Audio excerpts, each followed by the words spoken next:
Good evening, folks, from Northcliffe in Johannesburg in South Africa, the world's largest man-made forest. An incredible city, sadly crumbling around us. Today, I nearly lost the vehicle I rented twice in potholes. I survived two massive potholes, really no way around them with the traffic. Thankfully, I was going very slowly when I had to go through them, and the tires still exist. But man, it's really getting control. One of the potholes is on the approach up Santon Drive to Da Vinci Towers. I mean, if you're going to cock up the roads, that's the last place you want to cock it up in the richest square mile of Africa. That's just insane. But this morning in Pretoria, apparently, according to News 24, there was a breakfast meeting hosted by Parks Tal, the Minister of No Trade. And that included the Deputy President, Paul Mashatile, who made an appearance there, interestingly enough. And at that breakfast, they talked about the G20 summit. He said there's a number of working groups that are underway, and that's good. I'm not really sure what they're working towards.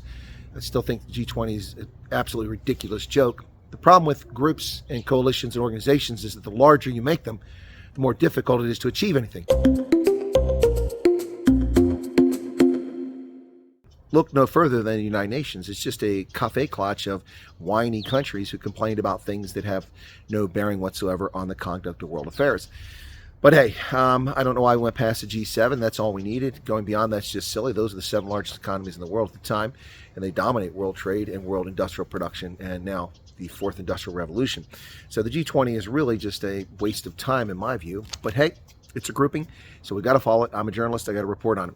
So Mashatile attended this meeting. He talked about all the working groups taking place, and the question was asked about whether the United States would be at the G20 meeting later this year when South Africa hands it over to the United States, the presidency of the G20. Well, of course, America will be there. There'll be a representative, whether it's a U.S. trade representative or it's the Secretary of State or it's the president or vice president. There will be somebody present for that, so you can hand the keys to our show back to us, the G20.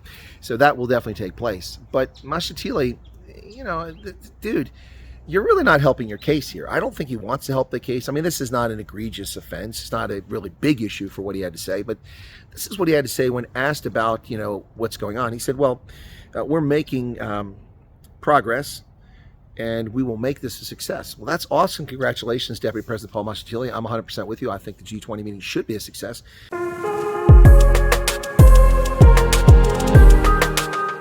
Then he follows it up with Bayatanda Noma Abantandi, which means with or without them, essentially. Wow. Talk about some cheeky bastards. You're gonna go forward with or without the United States? Well, of course they are, but to be snarky and rude about it and arrogant is unnecessary. I mean, this is partly the reason South Africa is in the cock that it's currently in.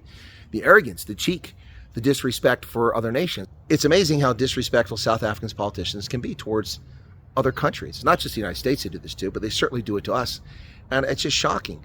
These are own goals, but I really don't think the Trump administration cares about this particular own goal. It's not a major offense.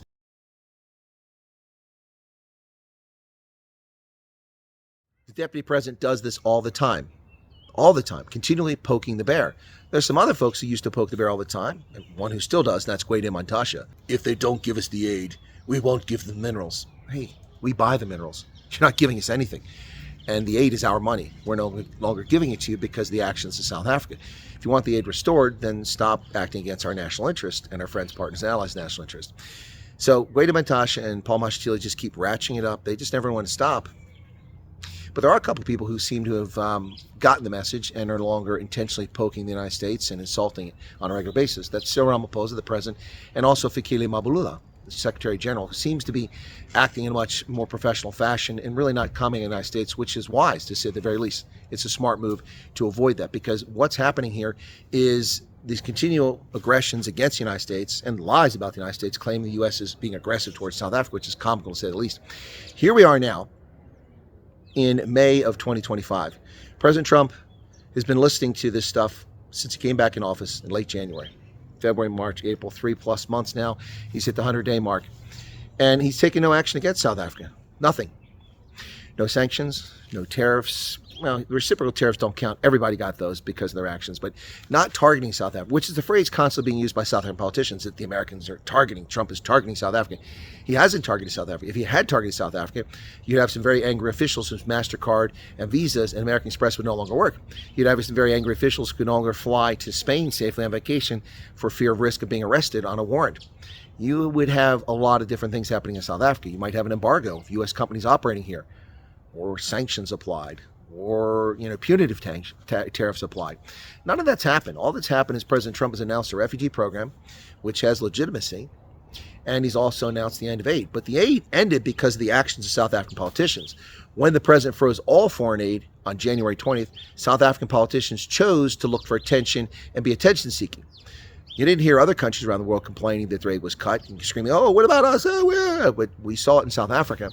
And as a consequence of that, and also, of course, the expropriation without compensation, the show signing of it, which actually turns out he signed it in December, apparently, but then he made a show of signing it at Davos. At Davos. Seriously? Unbelievable. Talk about intentionally poking people in the eye. That was just shameful. Whatever the case is, folks, the government of South Africa, it seems some of the leaders are paying attention and realizing that their relationship with the United States is in severe risk. It's in jeopardy. $20 billion of two-way trade every year. Not to mention all the other things you benefit from, free antiretrovirals, all that other stuff. It's all up in the air. It's all at risk. Some politicians are getting, but some still haven't got it. And my supposition is that they don't want to get it. They want a breach in this relationship. They foolishly believe that somehow Russia, Brazil, Saudi Arabia, China, India, Iran are going to come to their rescue. But they're smoking the wrong dacha. Just not coming, folks. Not happening. Anyway, so this morning, Deputy President Paul Mashatile said, well, we'll do it with or without them. Bayatanda Noma Abantandi. Well, with or without you, the United States economy will continue. I hope it's with South Africa. But time will tell. Let's see what happens, folks. What say you, South Africa? South Africa. Mzansi. World. What do you have to say on this issue? Cheers.